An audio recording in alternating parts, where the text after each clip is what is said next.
Oh, g'day there. Oh, goodness. I don't know how to get into the stream. Great to be here. We are back, baby. We haven't been here for a little while. We had a bit of a week break last week. Life got ahead of me. So we didn't stream at all last week, actually. We meant to at some point, but we never did. But we're here now. And it's Ahsoka week. What a time to be alive. What a time to be alive. Of course, we are continuing on with our Rebels Recon rewatch. That's kind of catchy. Which is going to be really, really fun. This is a great season. I'm excited for what little pieces of information we're going to learn today. Okay, so strap in. We're gonna watch together. This always goes for like a couple hours. It's always a good time. It's always a good time. Who we got in the chat? I think this is also, apart from that Anakin stream we did, this is like one of the first streams we've done with the new rebrand. So I hope you guys enjoy it. I hope you guys like it. Enjoy the new logo. Me too, Joey. I've stayed away from reviews so far, even though, yeah, me too. I'm kind of staying off Twitter. I kind of pop on to like tweet random crap and then hop off. I'm not really on it. Hey Yava, hey Thomas, hey Saji boy, Zamasu, DB, Tim's here, Andrew's here, Sin City's here, Master Sin City, I should say, and Master Yava, I should say. Absolutely, Sinister Moles in the chat, Lightning, Michael's here as well, Ray Branding, you betcha. You like it? Is it good? Is it good? Indy Yoda's even here. Rattleshark's here. Bing's here. This is going to be a great day. Let's get the recons up and going. Now, I didn't do the whole edit thing that I did last week, but we're just going to get the YouTube up of it anyway and do it that way. But I'm very excited. Season 4 of Rebels. Let's talk about it. It's pretty good. Let's get the music's way too loud for my liking. Oh, damn it. Where do I put my water bottle? But season 4 is a very good season of Rebels. Really great storytelling, really great episodes, really great just intensity. So it's gonna be good. It's gonna be really fun today. So let's get again. This takes literally hours. So let's get going. We can chat all the while it's happening, and we will get into it. So let me get sorted here. Hang on. Let's get it up on the screen, eh? Here we go. There it is. There it is. All right. We all good?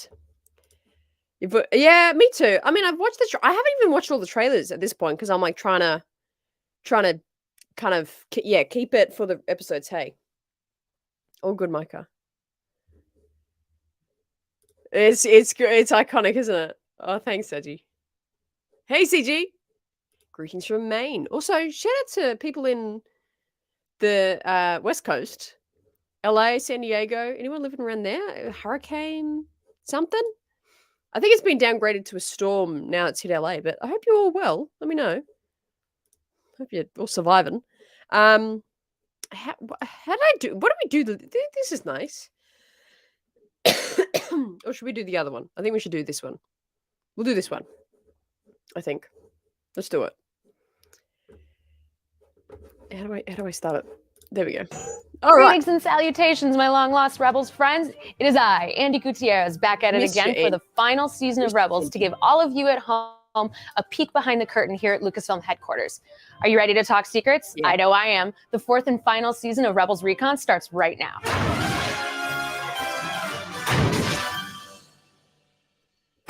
After receiving a tip from Rebel spies at the Capitol, the crew embarks on a mission to Mandalore to rescue Sabine's father from an Imperial prison. We talked about these episodes the other day, didn't we? You are my daughter. But the Empire reveals a weapon built by Sabine during her Imperial past that forces the crew and their new allies to take action and destroy it at all costs. For Mandalore. For Mandalore. With the support of Clan Kryze, Sabine helps the Mandalorians escape the clutches of the Empire, naming Bo-Katan the new leader of Mandalore. For my clan. And for all of Mandalore. In this week's episode, the Rebels returned to Mandalore and found out that you can't always go home again. I sat down with the cast and crew to talk about the return to Mandalore, Sabine's role in creating the Duchess, the return of Bo-Katan, and more. Check it out. Sabine finally accepts her legacy in Heroes of Mandalore. How has her time reunited with her family helped her grow into this role? I think it's been a long, long time since she's been sort of immersed in her own Mandalorian culture. I think maybe it sort of reignites that sort of fire, that Mandalorian like warrior fire in her. And she's this young woman. I think I certainly forget how young she is because she's so wise beyond her years and so capable and so strong. Like 17. Here's when it's like really a test for her. We meet Sabine's dad in this episode. How does Ulrich differ from the other Mandos that we've seen in this series? We really see that Sabine gets her love of art from Ulrich, that it's really his influence on her. That is definitely his side that comes out through Sabine. Dave and the story team came up with really a cool kind of idea. Like a little green. The mother who's kind of hard on her all. and the father who's the one that's a little more of the nurturing kind of aspect of it. So the Duchess is a type of a green, super weapon, unlike anything we've ever seen in Star Does look like Wars. Bale. Can you give us a little more detail on how it works? The Duchess really is an energy weapon that hones in on the Beskar alloy and then superheats it and literally incinerates whoever's wearing the armor. It's one of these things that has to be presented visually enough that it looks painful. Here what we did is we had a glow come from within. We did that old trick of just putting a light on the inside of the armor or just make the armor look like it's glowing, and then it just kind of comes out, and then you cut to the next shot where the armor falls and there's just ash floating around. You can kind of fill in the rest. We learned here that Sabine actually created the Duchess. Are there any other details about her time at the Empire that you could give us? I think that she's a very competitive person. So she probably wasn't really thinking, as she says, that she made some bad decisions, but she's probably at the top of her class. So she's willing to take on a challenge that no one else would and then succeed at it. She's a munitions expert. And at the time, she did as she was told. You know, she was a soldier in that regard, and having no idea scope of the weapon she was developing. It's true. And of course, who it would be used on. So for her We've to got then so many see streams it in the coming actually days be too, utilized against her own people well. is, I think it's just Actually, I've beyond had a cold. devastating. We're learning more and more about I'd Sabine and sort of the things that she had to do. And I think it really enriches her story a bit because you really see how she's struggling against trying to basically right her wrongs in a way. We see more armored Mandalorians in the final scenes of this episode than we've ever seen before. How did you go about creating the look of the armor for each of the clans? Every single designer had to design quite a few armor variations for that episode, which was really fun. Mandalorians, but we all kind of worked together because we wanted all the clans to be similar, right, to each other. It's a lot of how quickly can you turn around things that look varied without having to rebuild everything from scratch, which sort of ties in with George's vision of what Mandalore was, which is less of a sort of tribal thing and more of a very highly sophisticated, very technological society. So the fact that a lot of their armor is quite similar doesn't sort of contradict what we've been doing in the Clone Wars. Bo-Katan was a fan favorite character in the Clone Wars. This music is what hitting. was the process and why did you decide to bring her back to Okay, the show? We always planned to bring Bo-Katan back. She's such a beloved character, and it just made sense in these episodes. We worked really hard on her model and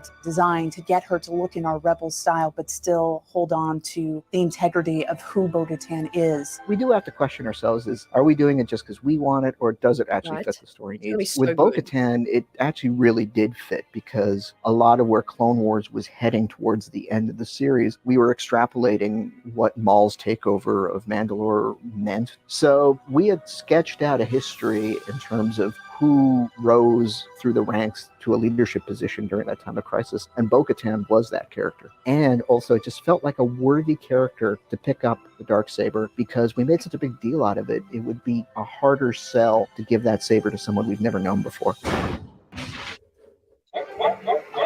Triggered. Chopper cam. Wait, are you saying it? My thing's laggy? See how we go. Nice. Yeah, it's a good episode. It's a good episode. How do I select? What happens when I skip? Oh, that's not what I want.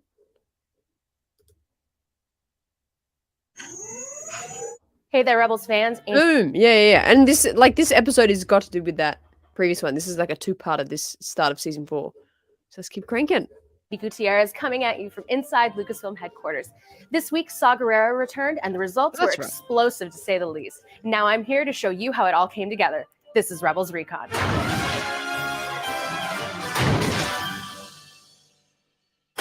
Joining forces with the larger rebel cell on Yavin 4, the Ghost crew embarks on a mission to tap into an Imperial satellite. Yeah, we got streams. Into the main as far as the eye can see, we've got a stream tomorrow. We're intercepting all incoming transmissions. However, when the plan goes awry, Saw Gerrera shows up and saves the day, but not before recruiting Ezra and Sabine for a mission of his own. The Empire wiped out a whole population because they were building something they've hidden away. Searching for clues aboard a civilian freighter, Saw, Ezra, and Sabine discover a giant kyber crystal that brings the rebels closer to discovering what secrets the Empire has in store. The Empire is already on the verge of winning a war most of the Rebel Alliance doesn't believe has already begun. This week, we got to see the rebels finally arrive on Yavin 4. I sat with the cast and crew to talk about the current state of the rebellion, what it was like incorporating this legendary setting in the series, and took a deeper dive into Saw Gerrera's motivations. Our rebels have finally connected with the larger rebellion on Yavin 4. Wow. What's the state of the rebellion at this time? Is this the Rebel Alliance, or is it still individual cells? Well, I think there's a lot made of what is the definitive moment of there being a Rebel Alliance in the fan base world, and everybody likes to think, what is that moment? But as a story for us, it's not that important a moment because we've been fighting the Empire all along. We've kind of made clear that they were on their own in the beginning, this rebel cell, that in the second season they actually linked up with more groups. Once Mon Mothma gets involved, I guess that's when it's more of an alliance because she's declaring them pretty openly. But as we know from Rogue One, there is still disagreements as to how they're going to operate. So that's kind of where we are. We are in between those extremes. What it takes is a threat like the Death Star to congeal these disparate groups into the proper rebel alliance. The rebels finally make it to Yavin 4 in this episode. Yes. What does it mean for you to be so directly tied into the beginning of the saga?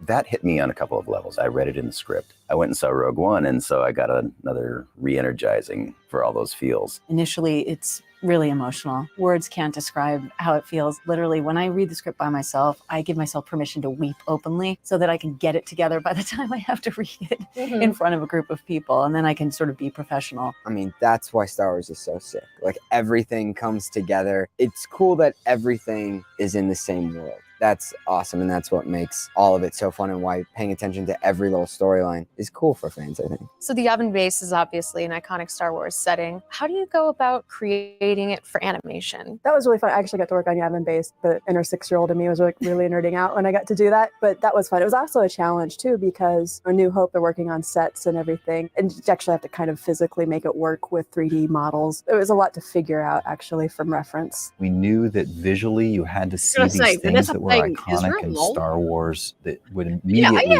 make you think of that. So we didn't stray too much. We used reference as much as possible from the movies. That last sequence in New Hope, the type of lighting that you have around like a conference table where everyone's kind of standing. We did a little bit of that with all the people standing around that same table on the interior. Yavin 4 is obviously a very iconic setting from New Hope and now Rogue One. Was it always the goal to have the show line up so directly with the films? No, and it's not a goal still. You know, in some ways you almost want to avoid those things to keep the characters independent and making their own choices and having their own path and destiny, not serving as some footnote on the journey of another character. When things worked out in talking to Gareth and John Knoll about the movie Rogue One, we're like, well, it seems reasonable with the scale that you've made the operation on Yavin that our rebels would have gone there because it's much more of a hub. What I really liked about this episode is we really got some fire out of Mon Mothma. Mon Mothma is all about projecting this implacable cool and confidence, and to see a crack in that veneer, I love what Genevieve did, and I love that we were able to take that character there. We've been following Saw now for half a season. What's it like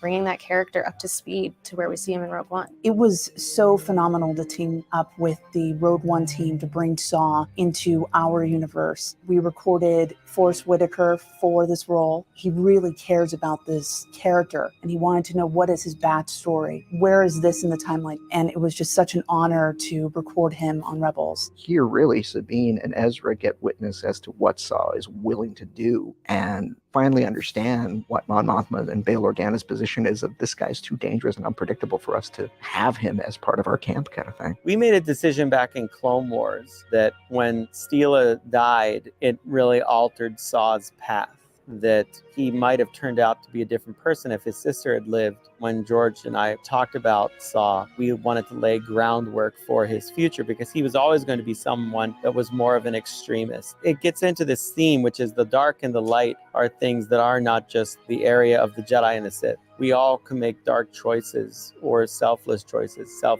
Right. and Saw can't let go of the anger Later. and the hate and the Good fear day. he has over what happened to him when he was very young. We all have choices to make, and that's what drives us in the end to who we will be and what will contribute to the galaxy.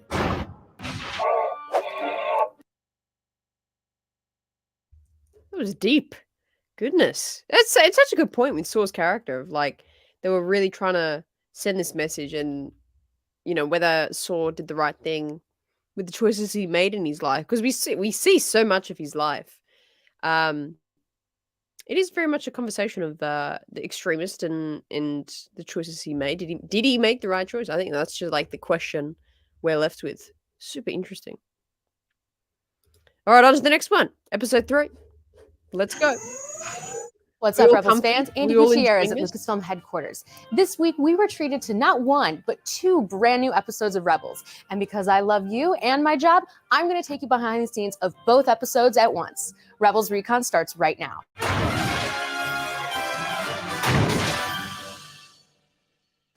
After getting word about a new TIE Defender being tested on Lothal, Ezra volunteers to head to his homeworld despite its complete Imperial occupation. They've burned it. They've burned it all away. With help from an old friend, the rebels plan an attack on the TIE Defender factory by stealing the ship's flight data recorder. Okay, I found it.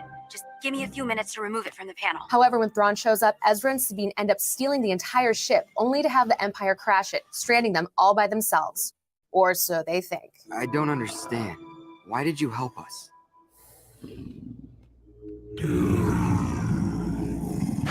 This week, we saw our heroes finally return to Lothal. I sat down with cast and crew to talk about how the planet has changed since we last saw it, how dangerous and powerful the new TIE Defender is, and what it was like bringing the Loth Wolves to life. Enjoy.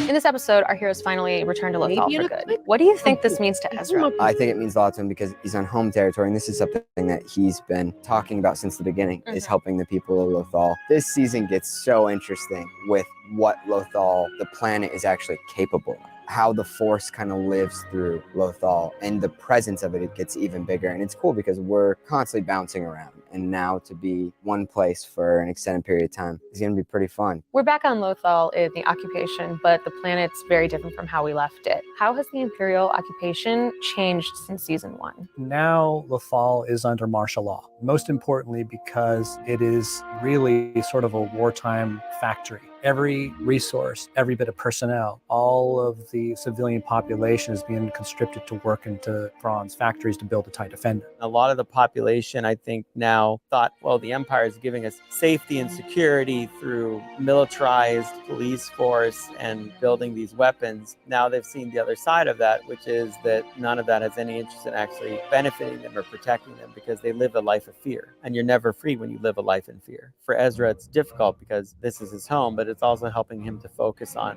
what's most important, which are these people that live here and what can he do for them. It was really fun watching the reactions to the trailer where people assumed that the planet that they were seeing wasn't Lothal because it looked so different.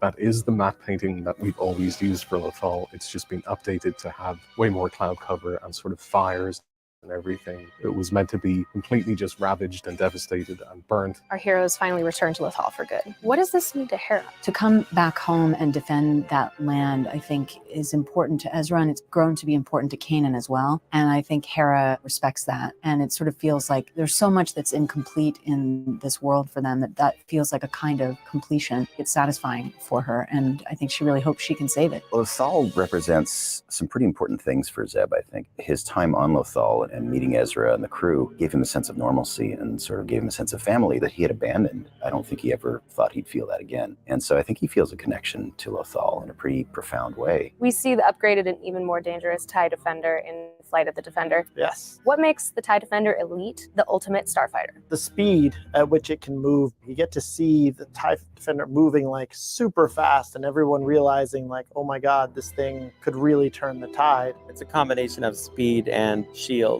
So you can't just hit it once and blow its wing off. It can take several hits. It's the even more advanced version, which would really wreak havoc for the rebellion because they're banking on the fact that they have a fewer number of ships, but they last longer. If the Empire had invested more in the Defender than they did in the Death Star program, do you think that the original trilogy would have gone differently? I do. I think it really would have turned I wasn't going to the say course anything. I of wasn't going to say everything anything. But I was because like, they would have had Zeb a ship character that could development? actually What? go in hyperspace, still be as good a fighter as what it was, and I think they Oh yeah, torn actually, the chat. alliance apart. It's a testament to Thrawn's Channel members, check intelligence. out. I think there should Thrawn be is small really stickers in about there for winning you. the So if you're war. a channel He doesn't member, check want out the to stickers. necessarily destroy his Some more. enemies if he can get them to surrender. The Death Star is a tempting thing to destroy worlds. The fear that can inspire to the Emperor and Tarkin and Krennic is a much more persuasive argument than building what they see as fighters. It took quite a lucky shot to take down the Death Star in the beginning. No one really was counting on there being a Luke Skywalker. So you never know how Thrawn would have dealt with using the Death Star. It's hard to say. The fact of the matter is that a weapon in Thrawn's hand is dangerous. It almost doesn't matter what it is. What went into creating the design of the Loth Wolves? First of all, Dave loves wolves. We are all very well aware of how much love Dave has for wolves. So when we found out that wolves were going to be on the show, it was a huge deal everywhere because it was like, oh my God, we got to make this wolf and it's got to be great. Wolves and animals are traditionally very challenging to do in animation correctly. So in production, all of us were very nervous when Filoni brought this up. We had to make sure that the wolves looked realistic, but still stylized in our Rebel style. They're pretty specific. Even a Loth cat doesn't necessarily look exactly like a cat. Throughout the movies, a wampa isn't exactly a polar bear or a gorilla, but you can sort of see what the analogy might be. It's sort of always been that way with Star Wars creatures. So the wolves were a little bit more specific than you would typically see. It's this thing that has been dropped right into our show that I think single-handedly added a new pivot point for the direction of the characters as well as the look and complexity of the show as well, because we had to figure out, well, how do you interact with the fur on the wolf? Hair is really complex because it depends on the animation. Because of our timeline, it's very difficult. We had 416 different controls for the fur on the wolf to be able to move each individual little tuft and everything. Wow. That was sort of the beginning of it. And then we did walk cycles and run cycles. What we finally came up with, I think, really works well. I'm actually really happy with how we finally came up with something. They're a long play as far as what they are. They were a very difficult thing to do because I think that things like these wolves can be challenging for some viewers. The wolves are definitely tied into something mystical. So there's a lot there, I hope, to unpack and discover. By some people, wolves are seen as a terrible thing and something to be feared, and by others, a positive thing and something that brings balance to the environment. They are almost a nature of the Force to me, of a good and an evil and a balance within them.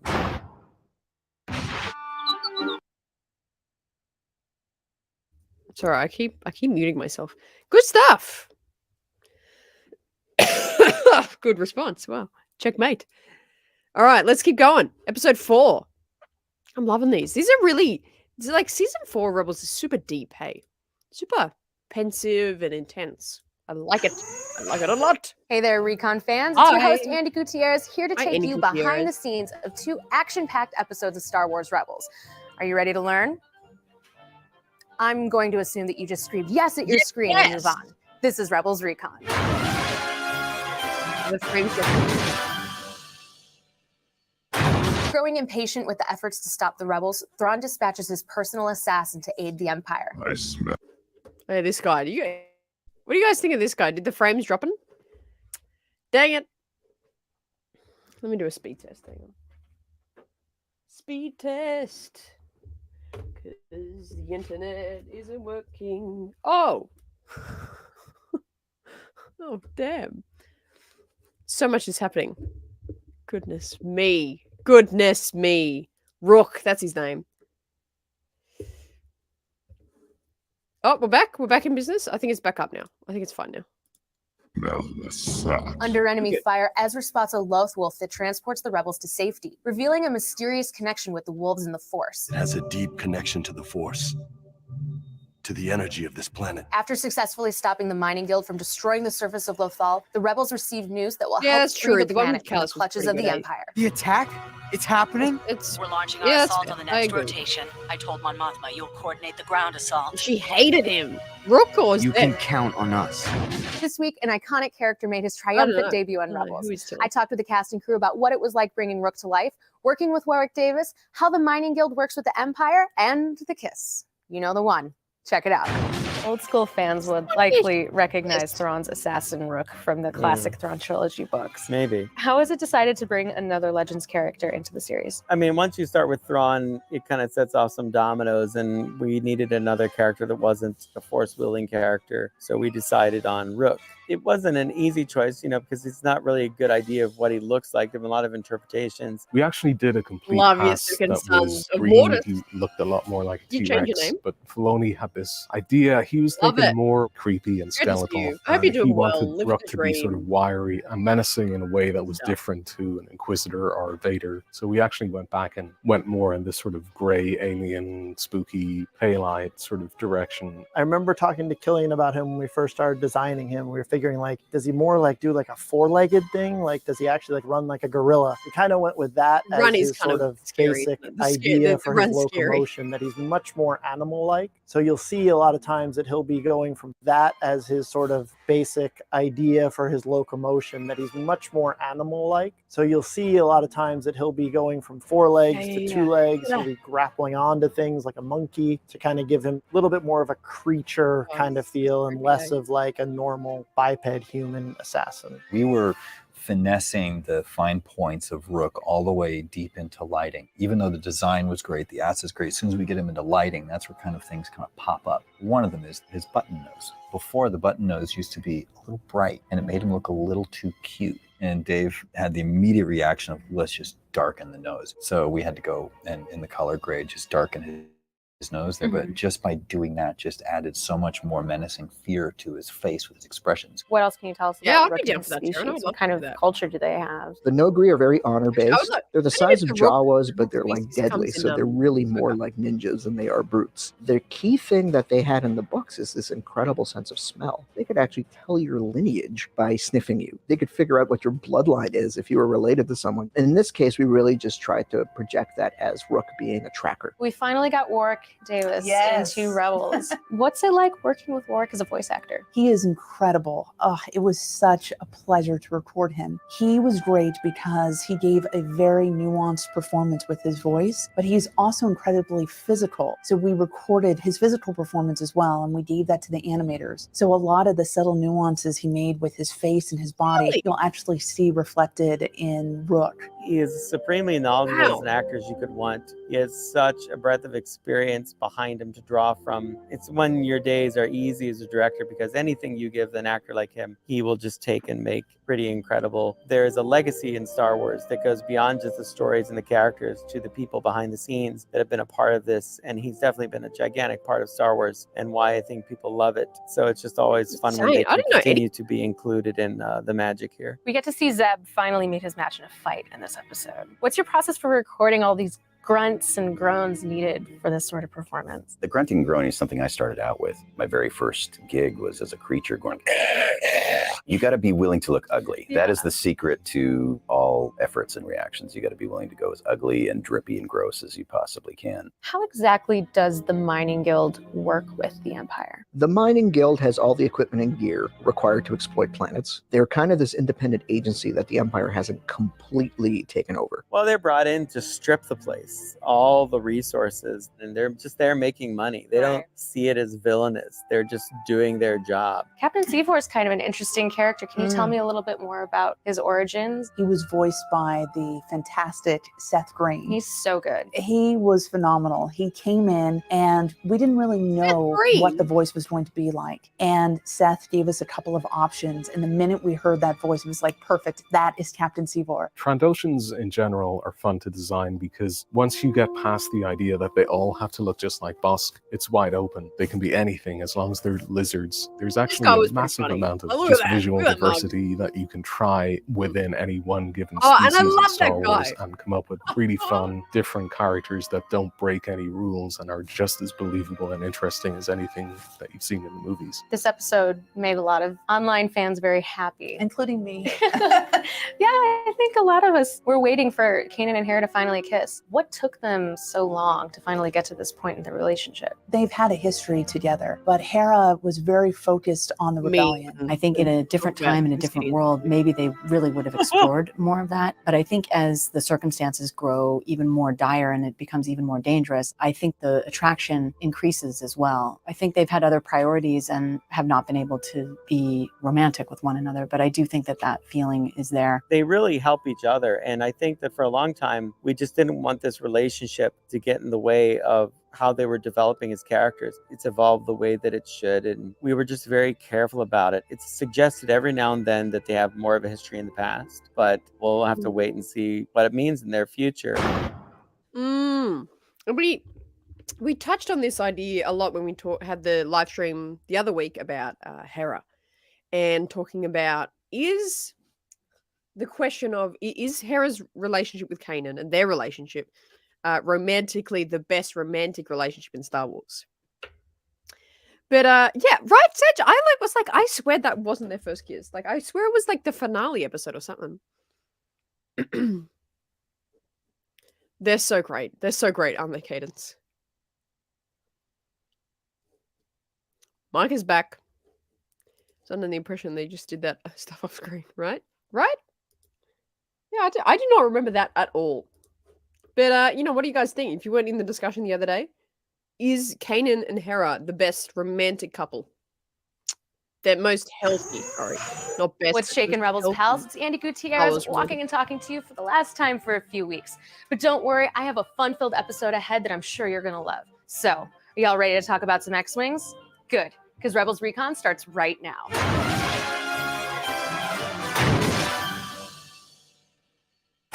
Starting the attack on Lothal, Hera leads a squadron of X-Wings against the Empire, but quickly realizes that they are no match for Thrawn's forces. Phoenix leader, I'm picking up enemy fighters at point 3.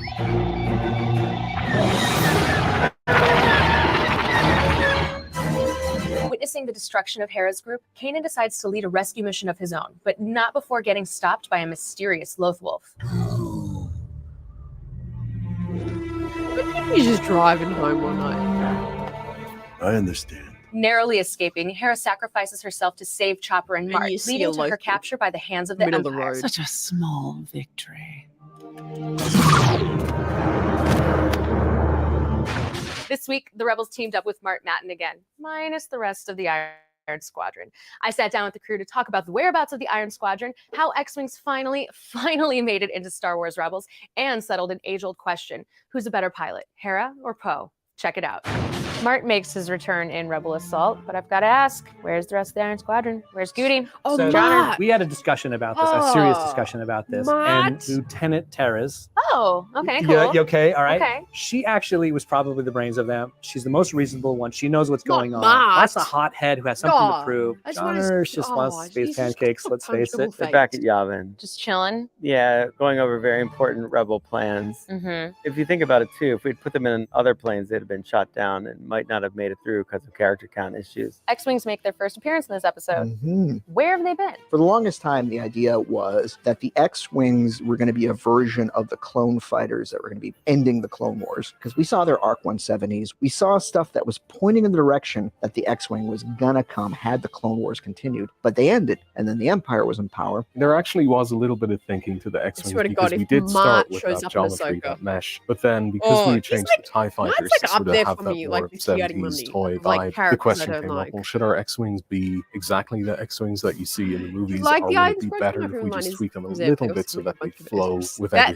is we've actually seen a great before? point. They So kinda we do. did tweak it. It's a sort of a two-step thing where you look at what it really looked like, then you figure out You how actually can gotta you point this slightly and play see. with those pretty proportions to have it feel like it fits into Rebels. And then from there, you have to figure out strategically which bits of all that sort of detail to take off to simplify it down. It's another one of these things that you can't stray too far from. Even when you see the X-Wings in Ep 7, you're still like, they're different, but it's still the same thing. You have to still present it in a way that everyone's going to recognize it immediately. It was so cool to animate X-Wings. It's like a dream come true. It's like you grow up with it and you see the trench run and everything, and you're like, fine. I want them think to the biggest thing X-Wings will do is a lot more of the spins and things. So we have a lot more of those barrel rolls. They also have obviously the wings that can open and close and stuff depending on what they're doing. But I think also their cockpits, we went right back to the originals, looked at all that stuff about how much sort of movement there was in the cockpit and tried to kind of emulate that. So there's a lot more sort of a herky-jerky kind of feel, which I think just kind of throws it back, which is pretty cool. It still has this feeling of, yes, I've been waiting for this, and now to have Hera in it makes it even better. If they had just shown up and it was somebody else flying it, that'd have been okay, maybe goody. But when it's Hera, I think everybody was excited, and I think it's the right way to do it. Hera pulls some impressive moves in her X-Wing. Who's a better pilot, her or Poe?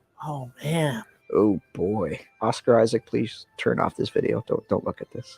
Hera. Yeah. Hera's better. In my opinion, Hera has more experience than Poe. What accent is that? Where is the Pueblo transport with the skill of a fighter pilot and beating multiple fighters. It's probably because I know more about what she does and what she's done. You're gonna and hate I've this seen city, her but it pilot kinda in some sounds pretty amazing things. It sounds like it's I don't feel probably. I think she's just talented. I think she's gifted. She works hard, of course, and trains, but she loves flying. It's when she feels the most like herself. And I think in life, one of the goals is you have to figure out what you love to do and then go after that. And so she did. Man. And she would love flying, whether she's a fighter pilot or just flying. So I think that's kind of at the core of who she is. Not only is Hera flying an X-Wing, but she's leading a whole X-Wing squadron. What is it about Hera that you think makes her the right person for this role? There's something innately fearless about her.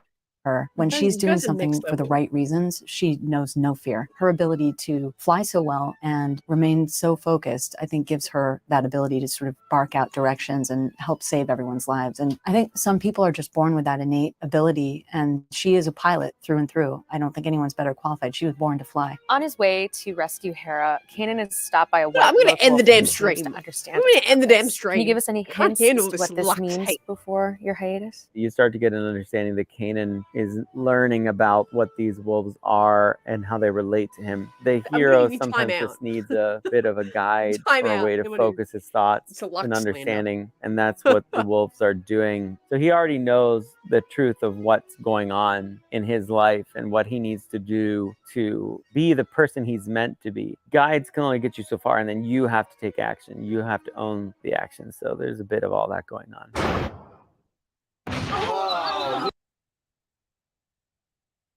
Lux is the guy that Ahsoka meets in like season 2 or 3, called Heroes on Both Sides. Is that what it's called? When Mina Bonteri, when Padme takes Ahsoka to meet Mina Bonteri, and then Lux is there, Lux Bonteri, and then he was in the Onderon arc. You know what I mean? Thank you, CT. It's not even that bad. CG coming in with the $5 dues. Thank you so much, Fred. Appreciate the dono. Wow, biggin. I always thought the X-Wing was similar to the Z95 Headhunter initially. Then I saw the ARC 170, and yes, screw. What does everyone hate Lux, man? Screw Lux. Overrated. Wolves rocks. I'm gonna cancel my own chat. This is horrible. So I'm just going to look up, what is the Z95?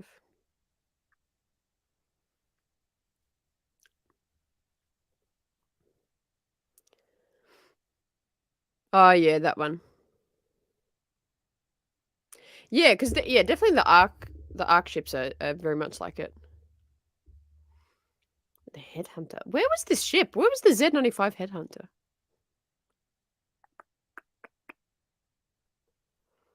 What was it in? Yeah, it is super nice though. But yeah, the arcs always looked like it, hey. Hey Sage, how you doing? Oh, this is really funny. This is, what the hell? Even City doesn't like him? Oh, and the survivorship, okay. Oh, get out of here. As Morgan is better than get real. Get real. You're all triggering me so much right now. I'm so triggered.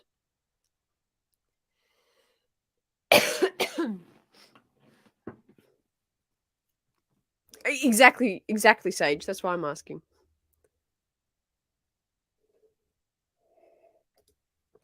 Why is that annoying? No! Down with the Asmorgan supremacy!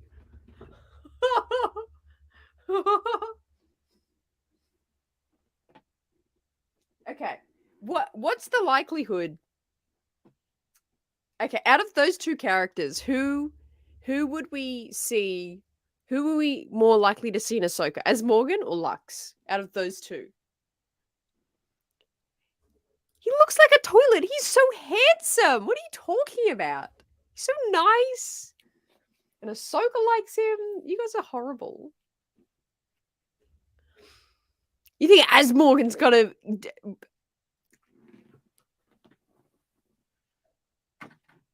just going to quit my job. I'm just going to quit this.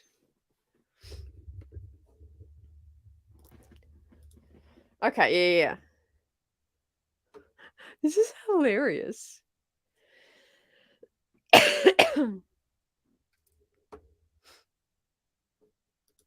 You guys are...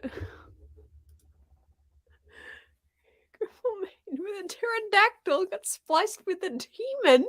Like, how do you even think of that? Why are you guys so evil? Oh, dude. Hey, Star Wars History. How you doing? I liked your video the other day, actually. One on the on TikTok. It's a really good one. What was it about? It was a really good theory. But hello. Welcome to the chat.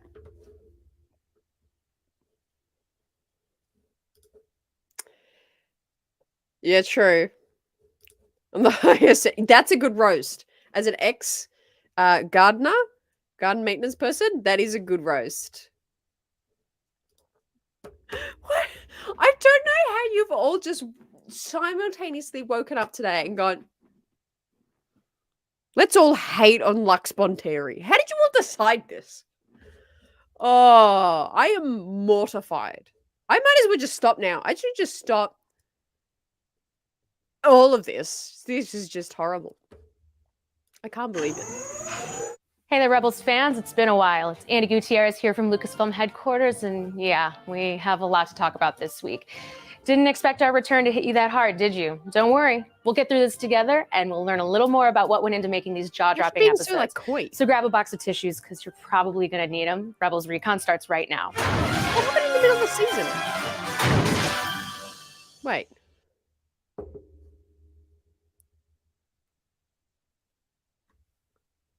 Oh, that's right. This season's shorter. Oh, dude. Okay. Yeah. Oh, that's why. That's why she's coy. Because on a mission to rescue Hera from the Empire, the Ghost crew receives a devastating blow, and Kanan bravely sacrifices himself to save the others.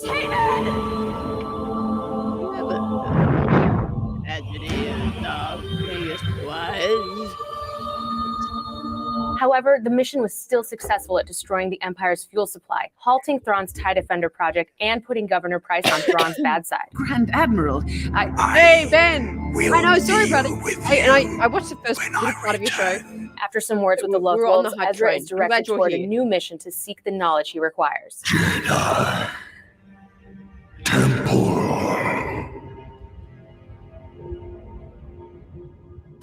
This week, we saw Kanan make the ultimate sacrifice to save his friends.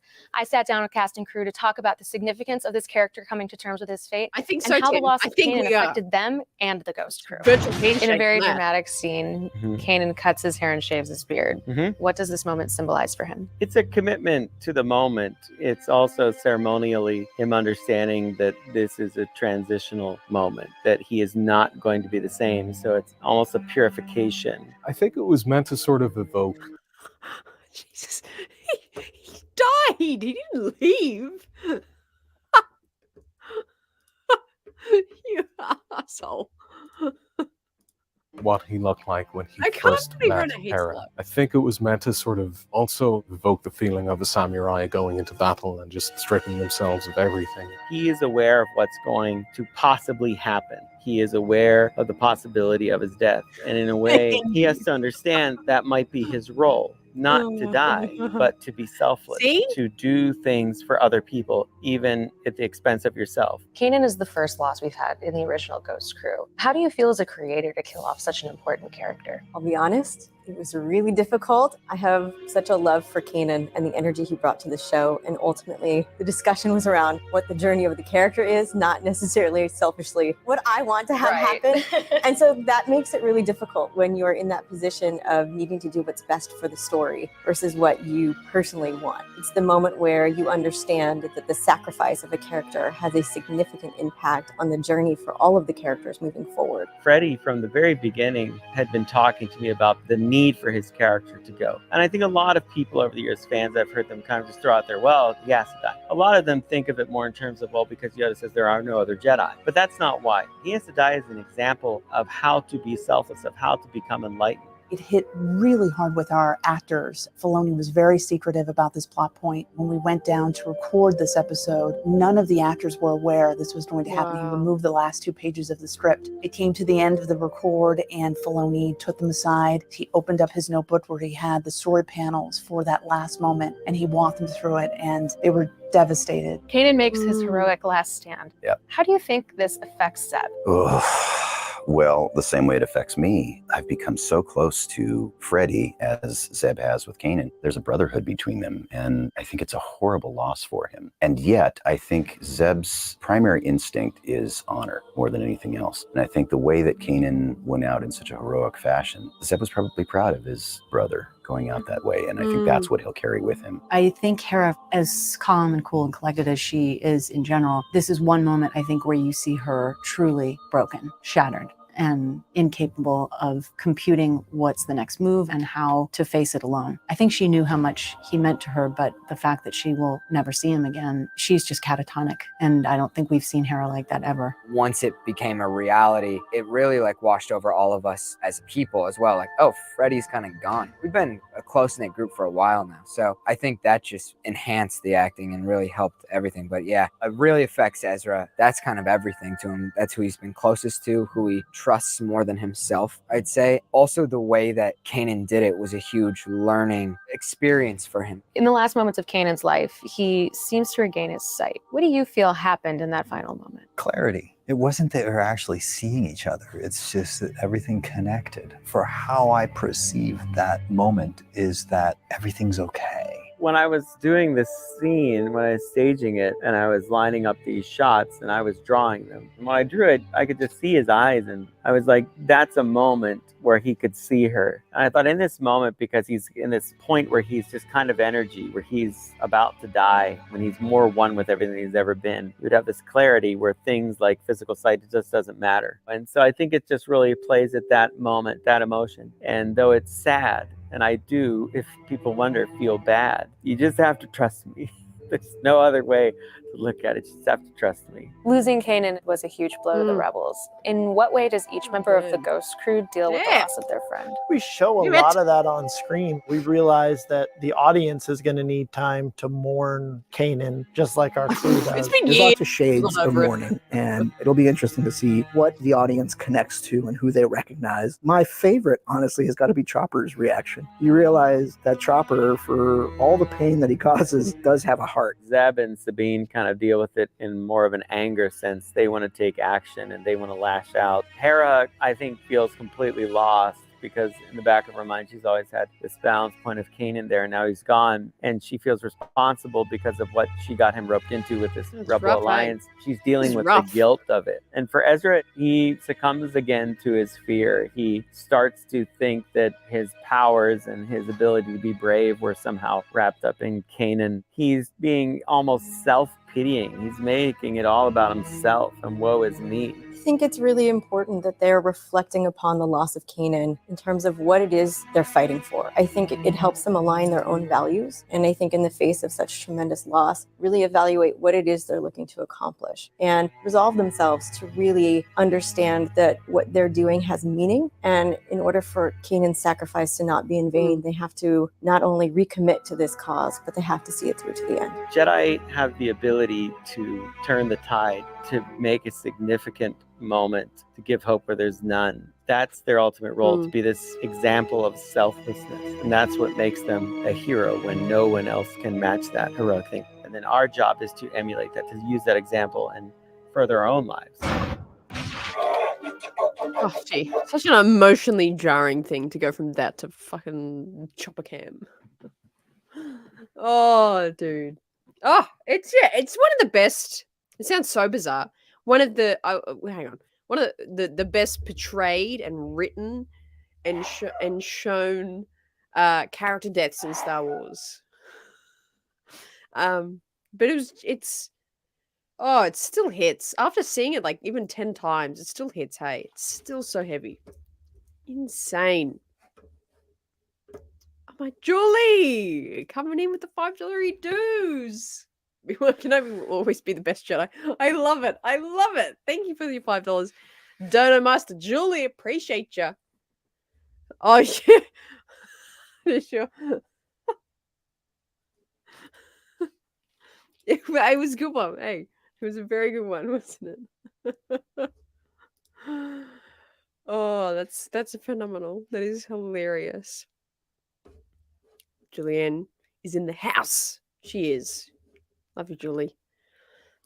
Yeah, he rivals that, eh? He rivals that. I think Rex and Adol Ahsoka make a good shit. Really? It'll be deep. It will. It will be Tuesday, 11 a.m. 11 a.m. For Australians when it comes out. So it is, oh my gosh, it's literally almost 11. So in 48 hours and 1 minute, it'll come out. Was Julie? I don't know if it was Julie. It was loud. It was loud, wasn't it? Jedi Knight. Anyway, let's go to the next one.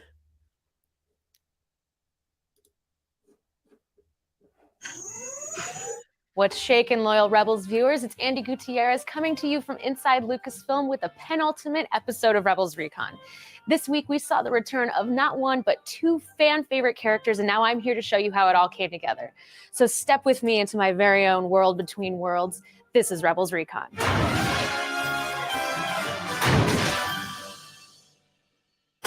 Taken to the Jedi Temple by Loth Wolves, Ezra and Sabine discover a portal that transports Ezra to a world between worlds. Master Yoda? Obi-Wan? Where are you? Realizing the mysterious world gives him the ability to change fate, Ezra rescues Ahsoka from her duel against Darth Vader on Malachor. Ahsoka? Ezra? When the Emperor attempts to seize control of this power, Ezra makes a narrow escape, destroying the Jedi Temple and allowing the Padawan to say a final goodbye to his master. Goodbye, Kanan. Bye, Kanan. This week, we not only got to see the return of Ahsoka, but of the Jar Jar Emperor as doing well. that? I sat down with the cast and crew What's to he talk doing about back what there? the Emperor was really What's the after in dog the Jedi doing? Temple, What's a Jar little Jar more doing? information about the Mortis gods, the world between worlds, and Ahsoka's fate. Check it out. In this episode, we see the Empire excavating the Jedi Temple. Is this the sort of thing that they do regularly? I don't know if I'd say regularly, but it is an What does that expression of mean? Palpatine's interest in arcane knowledge. What I That's love right. about That's this a really episode is that it interesting actually story. exposes something that is not part of the regular Rebel mission, and it's not the known entity of what they're doing. What you get a little bit more understanding around is what the Emperor might be after in terms of furthering his own power. Not just about taking over control of the galaxy and ruling with order, but what other devious gonna get things some he beats might now. be wanting to discover that sort of secure him as the That's legal, ultimate right? power in the Yeah. universe. We've the long hell is discussed that? in meetings that the Emperor would be somewhat obsessed with history and the Sith. And that's one of the reasons why I was looking for the temple on Malachor. And one of the things he knows about is this kind of place or a gateway where he can control through time and space different events through the Force. What was it like working with the original Palpatine, Ian McDermott, as a voice actor in this episode? He was incredible. When we did introductions, he is the most charming gentleman. And then we started the record and he just went right into the Emperor. It was like he just switched it on. It was like, whoa. He is fantastic. It was a fun bit. I didn't really ever see that happening, but to hear Ian say Ezra Bridger and Ahsoka Tano was pretty cool. Pretty magic moment in my time here at Star Wars, that's for sure. Because we had already sort of crossed a lot of the same bridges with Obi-Wan and Tarkin and Yularen, we'd done enough characters that had appeared in live action that by the time we got to the Emperor, it was easier to figure out what would work and what wouldn't work because we'd done enough characters in that sort of vein. He was one of the more sort of painless designs. Ian McDiarmid has a very distinctive profile, so as soon as you get that big Hulk nose in and you put in the scary orange eyes and you know that that voice is going to be there, you could almost just do that. Ugly and old is always going to be easier than pretty and young, so no offense to Ian McDiarmid or anything, but saying the character of the Emperor is fairly ugly and old, so it makes life easier. The painting on the wall of the temple is representation of the Mortis gods seen in the Clone Wars. Can you give us some insight on the Mortis gods for those who need a refresher? The Mortis gods were a concept created by George when we worked on Clone Wars, and he had us do this arc that basically dealt with Anakin being tested by these force wielders, George called them, to see if he was this prophesized chosen one, which seemed to be a common prophecy among many different force wielding groups. And they were the first creation by George of somebody other than a Jedi or a Sith that could wield the Force and do it on an almost godlike level. So I'd been working on somewhat history of what they are really and where could they have come from and what all that meant back when we did Clone Wars. And then I resurrected it here in Rebels to tie things a bit together and make certain storylines possible. It was a challenge to have the story point where the wall actually comes alive. For the first time on Rebels, we actually did some 2D animation and we integrated into our 3D animation pipeline. We worked with a studio called GhostBot. We worked closely to make sure that it was seamless, the integration. It's really neat to see this 2D kind of painting come to life. It was sort of a collaboration of figuring how could we make this a little more mystical? How could it not just be a still painting, but like once things start moving and getting up, then it becomes this other world and this sort of enchantment kind of feel. Trying to figure out the logistics of it was something that was definitely new to us, but I think in the end came out really good. The thing about Mortis was the notion that the Force can take you places. So the Force basically is deeper and more powerful than anyone can ever imagine. Yes, there's that impressive ability to move things with your minds, to do Jedi mind tricks, to fight with a lightsaber, but that is ultimately a real mortal manifestation of the Force. There's bigger, deeper things out there. This is one of the most trippy episodes of Rebels. How did Dave explain the whole world between worlds thing to you? The way Dave explained it was actually pretty clear, more clear than the Lothwolves and how they interact with the Force. But it's essentially a place where you can go and access anything. Time is not a concrete thing. Time is flexible. You can go forward, backwards, any which way. This idea was very driven by Filoni and thinking about how we'd utilized the temple before, what was actually happening there, and the way in which all of these things could be connected through the Force. And I think it is very much in some ways in the spirit of the cave on Dagobah. Because we'd sort of got a glimpse of something very similar in earlier seasons, we were able to sort of build on that. We built a relatively small planetarium that has the main paths on it, and then the hope is that by using background paintings, you sell the audience on the idea that this thing just extends. This was a really interesting thing to see come to life. Let's watch all the episodes. There were these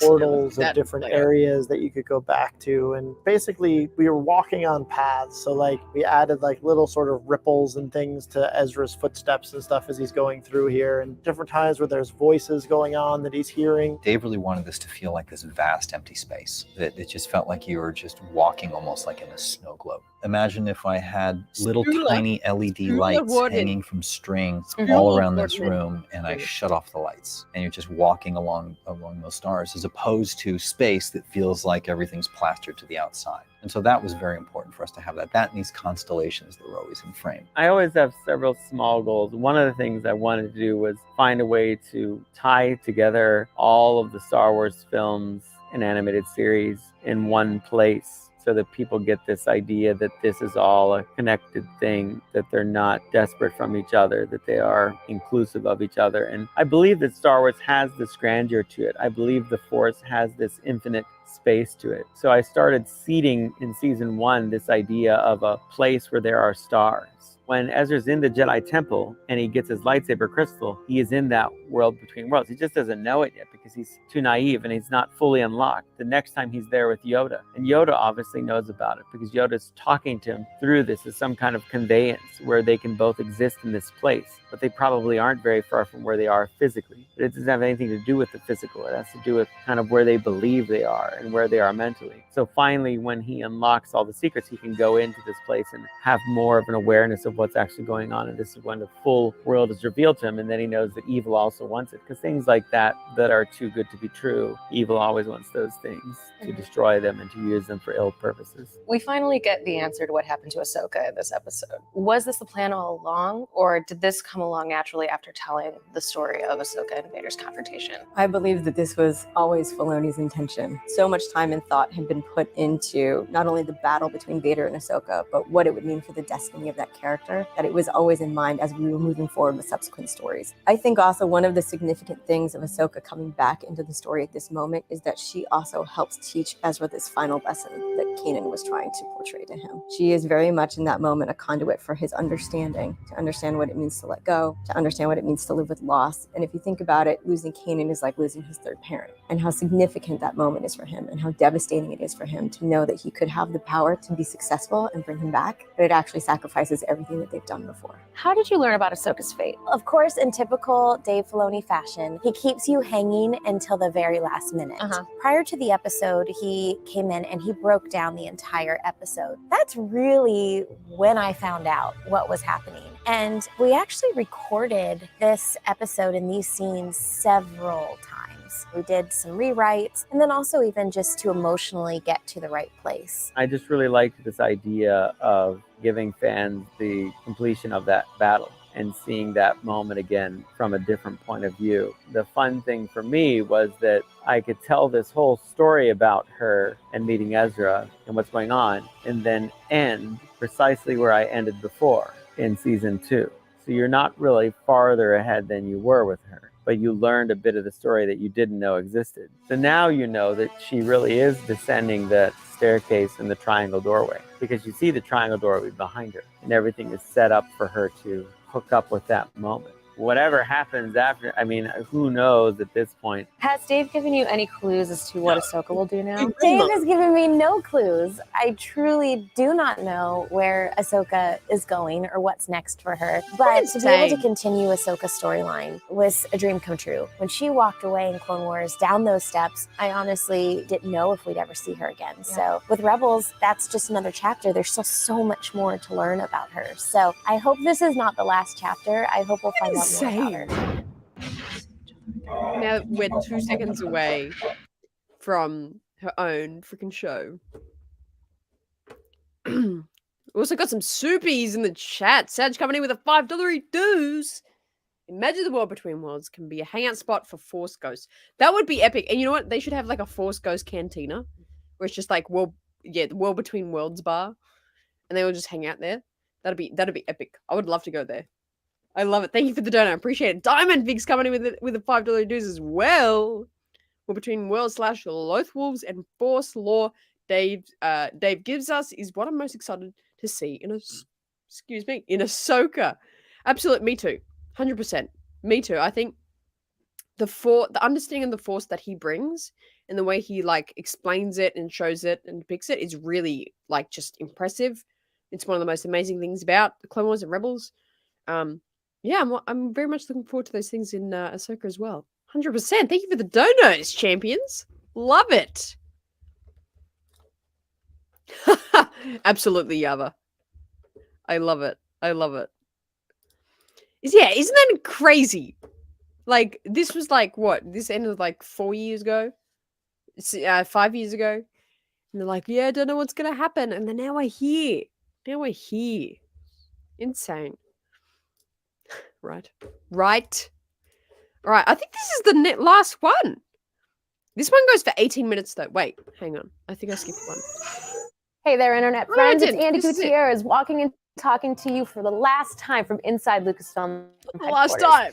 Wow. Now that was a series finale, right? It had action, adventure, purgles. Now join me for the very last time as I sit down with cast and crew to talk about this remarkable show. This is Rebels Recon.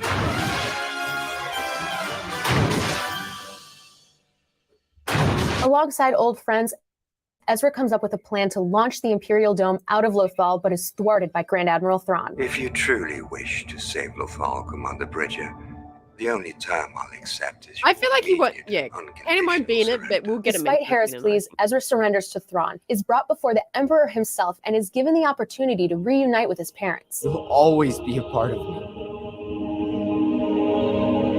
I have to let you go. With help from the Purrgil, Ezra disappears into hyperspace with Thrawn, leaving his homeworld free of occupation, and the rest of the crew to continue to fight with the rebellion. Looks like the people are with you, General Syndulla. Then if the Empire wants a fight, we'll be ready for them.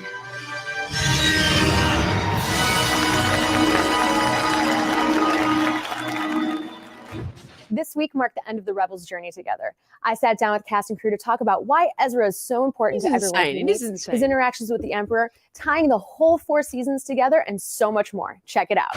Almost all the friends that Ezra has made since season 1 come together to help him now. What makes Ezra such an important person to all these unique personalities? He's willing to see beyond who they appear to be at first. Ezra's main skill is his ability to have insight and actually care about other people. He's able to just kind of connect with things on a deeper level. And I think that's attributable to how he was raised. His ability to forge relationships and have friends and surround himself with good people turns out to be a very good thing in the end. Honestly, we've never had scenes this large before with this amount of characters on screen at one time. In animation, it's always a challenge because the more characters you have, ships, sets, it makes the scenes really heavy and difficult to render. This is the end. Like, we're ending the whole thing. We're gonna go out with a bang. So everyone was kind of all hands on deck, trying to just make sure that these episodes were great and that they felt full. We definitely didn't want you going in feeling that these episodes were empty. So a lot more has been put into some of this stuff to really show that. What's it like seeing all 4 seasons of the show starting to get tied together like this? It's kind of amazing to see how far we've come, really. I mean, it just feels like, wow, we've been doing this for a while, and it sort of is a reminder that, like, actually, there's been a lot that's been transpired in this world. You can't help but smile. You can't help but think, like, oh, I get to see my friend again who had been in to record a year ago, which is so sick, and it's fun. It's kind of putting a nice bow on all of it. It's the weirdest family reunion ever. We are such a weird, big, dysfunctional family. It's amazing. There's a lot of nostalgia that comes up with that. It just brings up all the emotions at once, which I think was the intention. With the amount of time I have, you can only have so many characters and service each one of them well. And just with the Ghost crew, you want to make sure that you're wrapping up each of their individual arcs and who they are. And it's a tough thing, but I think it worked out for the most part. And I think some people will be surprised by the role certain people play. And there were a lot of debates along the way for what was the best thing for every character to do. Ezra tells Sabine, I know I can always count on you, and really trust her perhaps more than anybody else. How has their relationship evolved since season 1? I think the really incredible thing about watching the two of them grow up together as young people lost in a really big galaxy is understanding that one of the strengths of their relationship is actually how they've grown and they've been able to see each other through. And I think very much both taking their lessons from Kanan and Hera, I think, has shaped them into the people that they are. You may not be able to control the world around you, but you can control how you treat other people and how you work with them. And I think their bond is so strong that there is nobody else that he could rely on quite like her. It's been a varied thing, and I think everybody's knee-jerk reaction is to ship the two. You know, to think that because the two are similar in age, that there's some type of gravity between them romantically. And I think it's very strong at this point to show boys and girls being friends and supportive of one another. Everybody has their different relationships, and it's just not something that had to be romantically dimensional. In order to tempt Ezra, That's Palpatine interesting. appears So Dave to be doesn't see it as kindly romantic former senator that we connection. know from the prequel trilogy. Were there any differences in lighting him? Yeah, it's the same trick from Clone Wars. It's the eye spec. You light Palpatine regally, and then you go ahead and you light Sidious, usually from below to catch the jawline, and then from above to put the shadow over the eyes. Here, we just really wanted him to come across as that very genial, like your grandfather almost. So we really had to make sure we played it so like his eyebrows were up a little bit and trying to keep him sort of more upright. So whenever he's the Emperor, we kind of hunch him a little bit. So it's sort of subtle changes just to make sure the audience really knows what they're looking at and which one. He tries tries to play on your perceptions all the time. When he's in the void world and he's listening to Ezra, he hears Ezra's wish that his life could be different and that he'd like to see his mom and dad. So he knows the alternate reality that Ezra wishes for. Because when you're tasked with a great burden and something you have to do, it's normal for you to wish that these things weren't happening to you. And it's normal for you to wish that your life was simpler and that these challenges fell elsewhere. And so the whole thing at the end is if the Emperor can offer him that wish, that maybe this kid will take it and thus take himself out of the equation. Ezra has always had a special connection to the animals that culminates with his plan involving the Purrgils. How does this connection make Ezra unique to other Jedi that we've met in the saga? I think one of the great things in the length of the show, we've had the time to really develop how he is in tune with the world around him and what comes most natural to him. And I think different Jedi may have different skill sets. There might be different things that they are more adept at. But one of the things about Ezra that I think is so remarkable is his sense of empathy and how in tune he is with the wildlife of his planet, right? Not just his planet, but the galaxy as a whole. What I love about the Purrgil, if you go all the way back to season 2 and some of that feeling of like, oh, filler, right? None of it's filler. And I think hopefully people will feel as we get to the very end of the season that none of it was filler and none of it was wasted. And establishing this connection between Ezra and the world around him is very much a part of who he is. The dome that's been in the middle of the Lothal capital has been a ship. Yes. This whole time. Absolutely. How exactly does that dome work? They would land this thing in the middle of a city that existed, and immediately the Empire has tremendous presence, tremendous power, and it also means that once they're done pillaging the place, they can leave and just discard it. I've always thought of it as, some type of ship. You just don't know it, and I think that's kind of fun. Whenever you've got something like that, you immediately approach it from the same way they would light or photograph miniatures back in the day. So you always have those wide shots with a long lens to make everything feel bigger. Dave was pretty clear throughout the whole season about making Lothal look like it was polluted. A dirty, acidic looking city. So we went for that approach. And then towards the end, when that dome takes off, Dave finally mentioned blue sky. From the beginning of Rebels, he's like, I don't want to see a blue sky, no blue sky, until we get to the very end, where we finally have that dome kind of coming up above the clouds, just to give it that kind of representation that we all know of seeing a large object up in the air. So can you give us any hints as to where Ezra and Thrawn ended up? Yeah. Oh, I've thought a lot about that. Yeah. I'm sure you have. I wonder, and it's one of those things where you go, boy, I'd love to do an end credits scene, but as tempting as that is, I go, well, if I ever cover that, then I want to do it right. And I don't want to commit to things right now because things might change. So I have a lot of theories about it and what I think happens and where they are. I'll say this much. They're not dead. Both of them survive it. Both Ezra and Thrawn, I would say, survive it.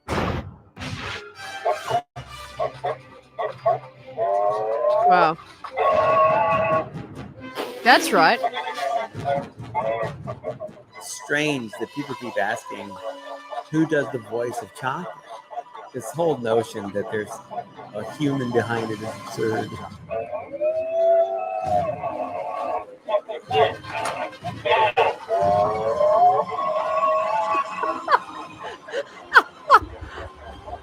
Oh my god. Chopper. No, buddy. We must have dozed off there. No, calm down. Chopper, calm down. You had a bad dream. No. Don't be silly. Don't be crazy. No. You're you. I'm me. You're you. You're nobody else. You're Chopper. You got nothing to worry about, buddy. And none of Chopper was canon. For 4 years now, I have stalked and interrupted, punched my fist through a monitor. Hang on, I think there's more. Can't online because we won't be able to do them on the show anymore. But now is the time where I would normally show you a clip from next week's episode. Hey, But since Lightning! the series is Remember over, for 3 I thought I'd sit months. down I with love cast and it. crew to talk about their favorite memories of making the show. It's so Enjoy. good, eh? What was your favorite moment of season 4? Oh boy, that's a tough one. That moment when Kanan comes out with the haircut and gets on the kites and takes off. The way that was edited, everything about that, it seemed like we were firing on all cylinders. The interaction between Kanan and Hera right I appreciate before you, Dan. I'm he glad died. you've been They enjoying were so it. good together. Just the little bits we got to do, obviously the kiss and everything like that. It made them such Illinois? a complete thing. The fact that I could get the Appreciate outfits it. in 405 to happen. Like, Kanan looks like the rejected BG brother. His outfit is ludicrous for when they escape and hide. It's always, for me, the goofy stuff that you can sneak in. The episode after Kanan's death, there is this beautiful moment where Hera is debating her next step, and Kanan appears on her shoulder. And to me, it's just such an important moment because we see that although Kanan may not be present, he will always be there. Probably the void world, the world between worlds, because it's something I've been thinking about a long time, and I wanted to find a way to bring all of Star Wars together, to get a sense that these things are influencing and touching each other, and that these characters are kind of eternal. And it was a difficult thing to do because it's so minimalist in a way.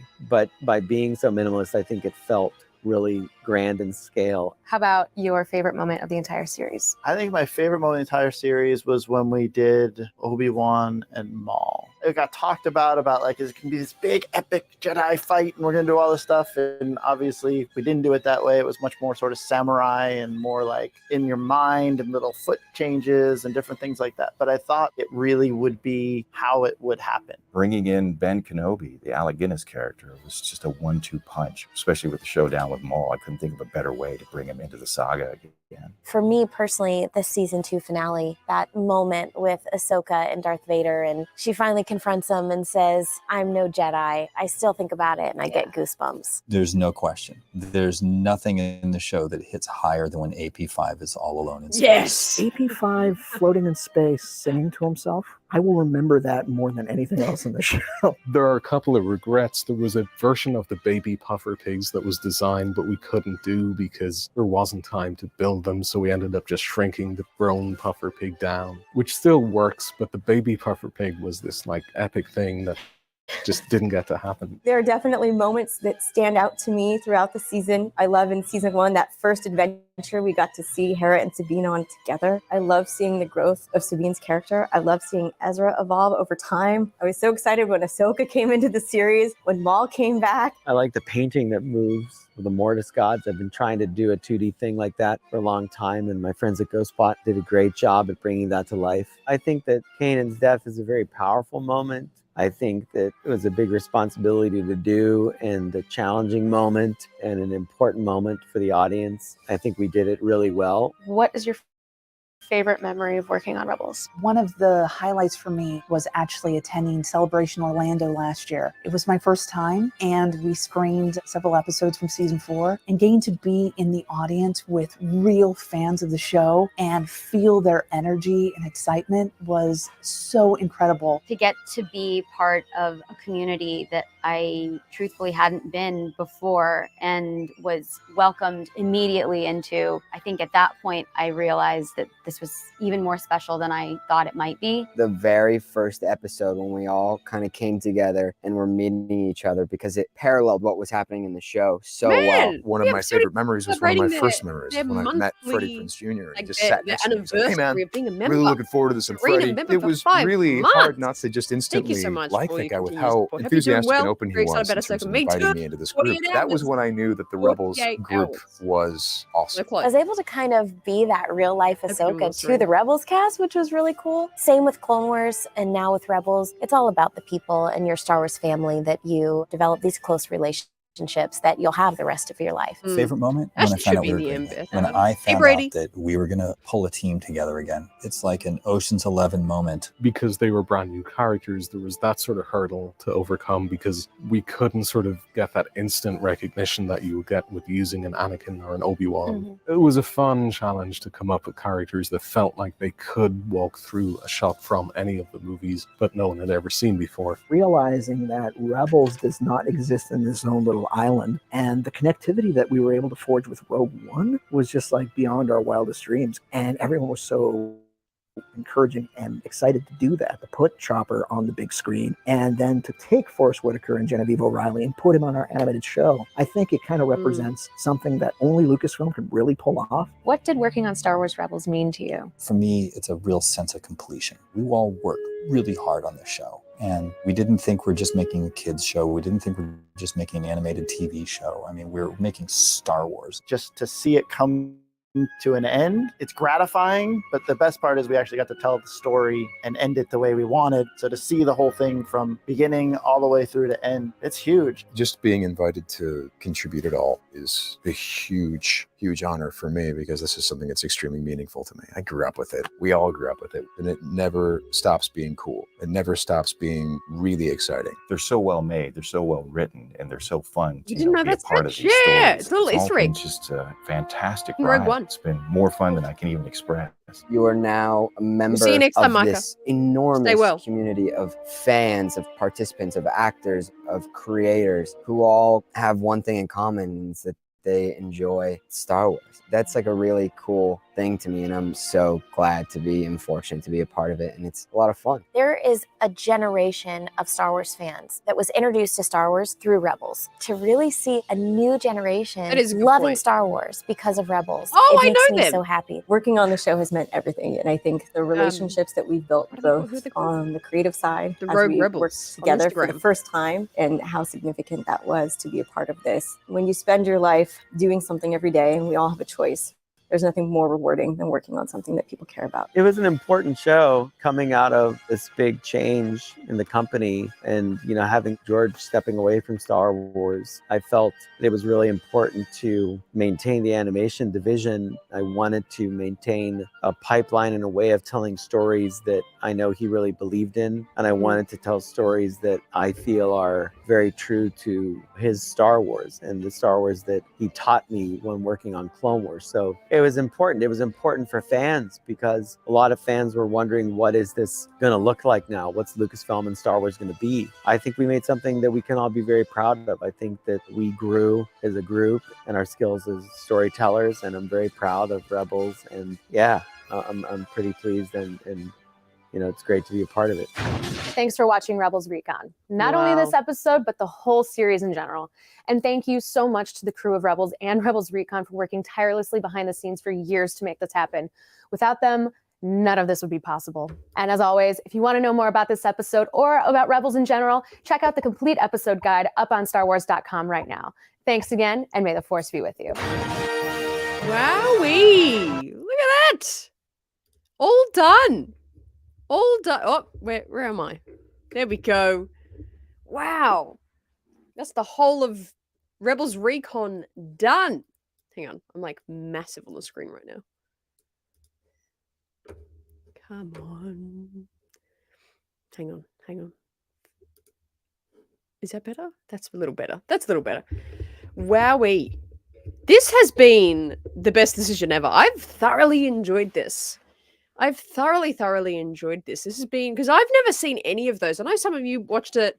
Actually, who in chat had been watching Rebels Recon as Rebels was going? Because I certainly didn't. So all of that was new info. All through these weeks watching these. It's so fun. So good. I do use StreamYard. You did too, Josh? Yeah. Funny enough, I didn't watch Rebels even at all as it was airing. Rebels ended in 2018, Man of Steel in 2019. I still don't think Dave could have ever imagined how things would ultimately lead to a live-action Ahsoka/Rebels continuation in 2023. Right? Right? I was watching it live every week. It was always so exciting watching those episodes, but it was nice recapping it with everybody here. It was cool, hey? Yeah, this was really fun to do it all together. So interesting. You've never seen those Chicken Texas? Yeah, they're cool, hey? What if Luke, post Star blowing up, found the world between worlds, found the moment Anakin was about to strike Mace and force pulled Anakin's sabers out of his hand? Ooh, that's like that would be a great what if series. That's cool. Right, Sage? Neither did I, to be honest. You're watching Rebels from day one. Love it. Yeah, me too. I only think I watched Rebels in 2019. I think after it finished. Then I watched it all, which is weird. I kind of went through a phase when I was kind of like middle of teenhood where I kind of dipped out of Star Wars for a little bit there, and then I came back into it. It wasn't cancelled because it definitely was planned for a long time. It would end on the 4th, so I don't think it was cancelled because it was very, very planned and calculated. Yeah, nice CG. Yeah, absolutely. Yeah, and they're just on YouTube. So if you ever want to, hang on. I'll even put the link in the chat. If you ever want to catch, like, if you haven't caught, all the streams where we watched it, or you have, and you want to go back and like watch an episode of a Rebels episode you really like, that's the Rebels Recon playlist right there. It's got all of the episodes we saw. It's cool. You saw day one? Because I was sad from Clone Wars ending, but I was excited to have a semi-continuation of this show and seeing it grow become iconic on its own right. Yeah, that would have been awesome. I really regret not watching it. Of Rebels? Yeah, definitely. I mean, that's with every TV show, though. Like, I think the first few episodes are always quite dry and simple. But definitely push on. Absolutely. Oh, I love it, Master Yava. Awesome. We're still having our watch party in the Discord? The members had one yesterday, but we probably won't have one today. Oh, yeah, that's right. It was on Netflix for a bit, hey. That's so random, hey. Some shows were cool sometimes. Season 2, when Ahsoka showed up. Yeah, it was crazy. Oh, no. Internet's dropping a bit. But a reminder. Let's get the music cranking here again. Reminder that this is only where the fun begins. We're having streams all week this week. Let me get it on the screen, actually. Hang on. Let me put it on the screen. Oh no, the internet's dropping big time.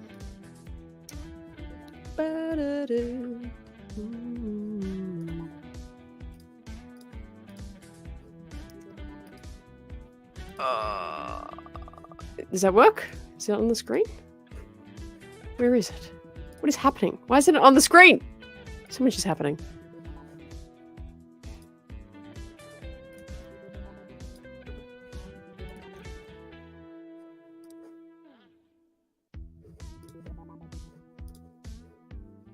There we go. Jeez, it's taken me 10 years. Live stream schedule is up. You might have seen it in the community tab on YouTube as well. Of course, we had today a Rebels Recon. Tomorrow, we'll be making Ahsoka-inspired hot doggity doos, which is going to be super fun. I'll come over here. Hey, I'm over here now. Then, of course, on Tuesday, that's the big one. That's the one you want to be at. You won't want to miss that one, the Ahsoka premiere countdown. The countdown shows are always the most exciting, full-on chaotic. Even as if I tell you everything that's happening, there's still going to be surprises and so much fun in there that you're not going to expect. And it's at an amazing time now. It's like at a great time for you guys. So make sure you come to that. It's going to be starting at 3 p.m. Pacific, 6 p.m. Eastern. That's 8 a.m. in Australia. So we're going to have a crazy, crazy time with that. 3 hour? Yeah, 3 hour countdown. 3 hour countdown. So it's going to be crazy. We're going to continue watching at that. So that countdown premiere will actually just turn into the watch party, which is going to be really exciting. But then we also, straight after the watch party, we go into a new live stream, same day, straight after the episodes air, into a reaction. That's our immediate thoughts, like, just have to get it off our chest. It's going to be fantastic. It's going to be such an exciting few days. Super time zones, right? It's crazy. Yeah, we're watching it all together. It's going to be amazing. Looking forward to the countdown show. It's going to be a blast. It's going to be so great. 3 hours. It's not that bad. So the episodes drop at 11 a.m. for me now, which is fine. Hey, it's like pretty chill. I mean, especially with the premiere countdown is going to be an early one because, like, we're going to go for 3 hours. But on the following weeks, I'll only have to do streams like an hour before, so it's going to be good. It's actually, I really don't mind it. It's going to be great. Yeah, how good is that for you guys? Hey, 9 p.m., not 3 a.m. Yeah, we'll have some more discussions about it. Oh, Kiati Mundy's in the chat. Thank you, Kiati Mundy. Oh, I love it. Yeah, pretty much. Unless if you're from the UK. Unless you're from the UK. But it's going to be really exciting. But thank you so much again to everyone for watching along for the Rebels Recon. This has been so enjoyable, and I think after Ahsoka finishes, we'll all be very sad that when it finishes, we might do a similar thing with the with the Clone Wars. Go into some Clone Wars behind the scenes because I think that'll be really fun. This has been really interesting, just like learning all its background information. So I hope you have enjoyed our watch through of all the Rebels Recon, all the seasons. I've learned so much.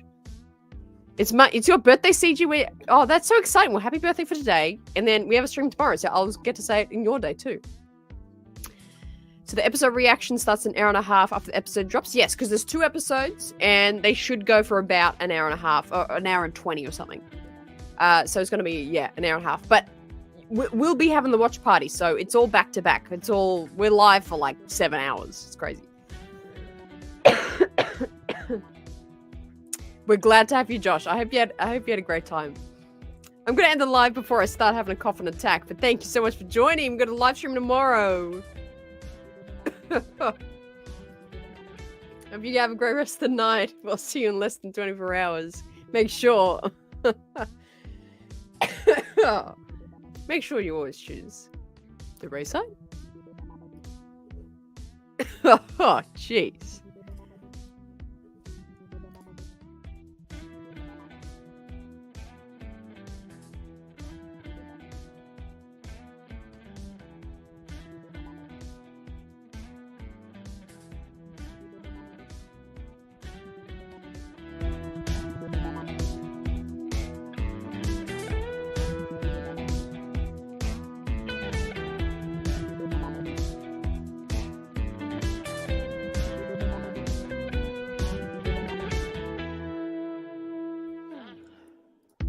Right.